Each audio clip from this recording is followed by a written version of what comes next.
Bien-aimés dans le Seigneur, bonjour, bonsoir. Ça dépend de l'endroit où tu te retrouves. Alors que la grâce et la paix de notre Dieu soient notre partage ce soir. Je reviens vers toi. Alors, je reviens avec une pensée qui a égayé mon esprit, qui m'a éveillé. Cette pensée se trouve dans le livre de Matthieu 25. Et cette pensée nous parle des 10 vierges, d'ailleurs que tu connais très bien. Tout le monde connaît la parabole du 10 vierges. J'aimerais t'inviter à voyager avec moi dans cette lecture afin de méditer en quelques fractions de temps et retrouver la révélation que le Seigneur veut nous dire. Allons-y. Lisons dans le livre de Matthieu 25. Alors le royaume des cieux sera semblable à 10 vierges qui, ayant pris leur lampe, allèrent à la rencontre de l'époux. Le verset 2. 5 d'entre elles étaient folles et 5 sages. Le verset 3.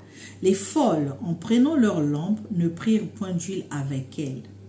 Le verset 4. Mais les sages prirent avec leur lampe de l'huile dans les vases. Le verset 5. Comme l'époux tardait, toutes s'assoupirent et s'endormirent. Le verset 6. Au milieu de la nuit, on cria, voici l'époux, allez à sa rencontre. Le verset 7. Alors toutes ces vierges se réveillèrent et préparèrent leurs lampes. Le verset 8. Les folles dirent aux sages, donnez-nous de votre huile, car nos lampes s'éteignent. Le verset 9. Les sages répondirent, non, il n'en aura pas assez pour nous et pour vous. Allez plutôt chez ceux qui en vendent et achetez-en pour vous. Le verset 10. Pendant qu'elle allait en acheter, l'époux arriva. Celles qui étaient prêtes entrèrent avec lui dans la salle des noces et la porte fut fermée. Plus tard, le verset 11, donc, plus tard, les autres vierges vinrent et dirent, Seigneur, Seigneur, ouvre-nous. Le verset 12, mais il répondit, je vous le dis en vérité, je ne vous connais pas. Le verset 13, veillez donc puisque vous ne saviez ni le jour ni l'heure. Amen. Nous avons lu 3 versets. Alors, vous savez, lorsque je parcours ces écritures, je finis par comprendre qu'il y a eu 2 catégories des vierges qui se sont déplacées. Ces vierges-là ont le même statut. C'est des vierges, c'est des célibataires. Alléluia. Mais ces vierges sont qualifiées à la manière qu'elles sont. D'autres sont folles et d'autres sont sages. Ici, il faut d'abord réfléchir. Est-ce qu'au départ, les vierges, on pouvait distinguer qu'il y avait des vierges folles et des vierges sages? Non. Est-il vrai que le narrateur a commencé à nous expliquer les 2 catégories de vierges qui pouvaient aller à la rencontre de l'époux? Mais lorsque je rentre dans les entrailles de l'écriture, je comprends ceci que, à la base, on ne pouvait pas savoir qui était sage, qui était folle. Parce que c'est après une épreuve qu'on peut évaluer quelqu'un. Alléluia. Alors, c'est lorsqu'elles sont arrivées au lieu de la tente de l'époux, par rapport aux conditions qu'elles avaient, c'est ça qui avait démontré que c'était des vierges folles et il y avait des vierges sales. Alors, ce qui vient montrer la qualification des 2 catégories de vierges, c'est que les vierges folles avaient apprêté leur lampe et l'huile. Plutôt les vierges sales, sages. Mais les vierges folles n'avaient pas à prêter, n'avaient pas de garantie d'huile avec elles. C'est ça qui viendra montrer que lorsque leur lampe va commencer à s'éteindre, elles viendront demander auprès des autres, mais pourtant elles étaient sorties toutes ensemble. Alors c'est là qui viendra montrer qu'il y avait des vierges folles et des sages. Ici dans les Écritures, dans la révélation dans les Écritures, on est en train de nous montrer des gens qui marchent avec le Saint-Esprit et ceux qui ne marchent pas avec le Saint-Esprit. Alléluia. Parce que si les vierges, les 10 vierges pouvaient savoir, celles qui étaient folles, que leur lampe s'éteignait, c'est parce que chacun dans la vie, chacun est dans son couloir.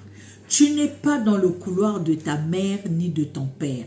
Tu n'es pas dans le couloir de ta sœur ni de ton enfant. Tu n'es pas dans le couloir de ton mari, mais tu es dans ton propre couloir.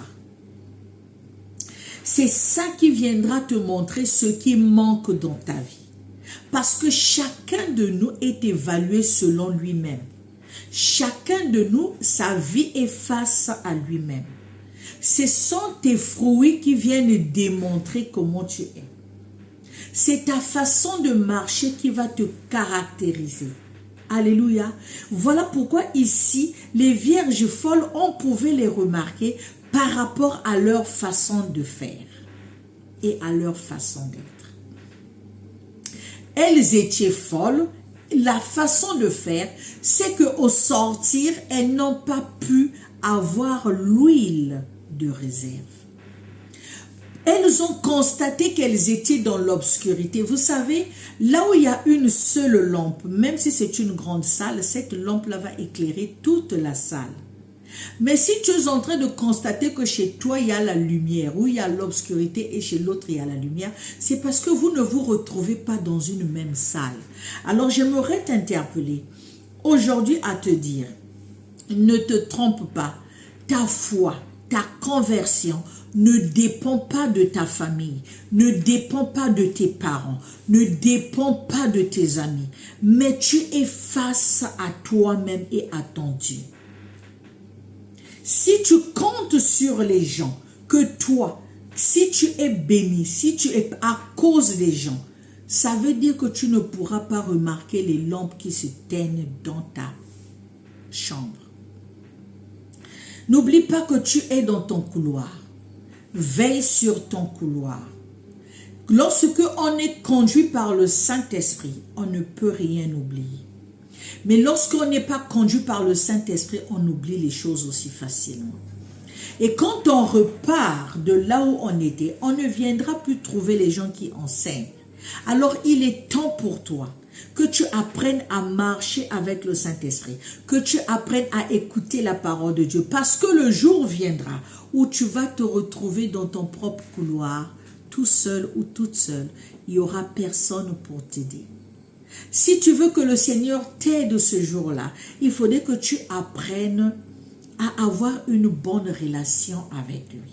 Sois de catégorie des vierges sages, mais pas de la catégorie des vierges folles. Sois de celles qui marchent avec le Saint-Esprit au lieu d'être avec celles qui marchent avec leur propre intelligence. Que Dieu te bénisse, que le Seigneur te fasse du bien. J'espère que tu m'as compris et désormais tu vas apprendre la résolution de marcher avec le Saint-Esprit, car c'est lui notre guide. C'est lui notre premier conseil. Que Dieu te bénisse. C'était de la part de ta sœur, la sœur Ruth, la sœur Sandra. Partage à une personne afin que cette personne soit fortifiée. Que Dieu te le rende au centuple. Je t'aime d'un amour sincère dans le Seigneur Jésus-Christ. Qu'il te fasse du bien. Ciao. Bonne soirée.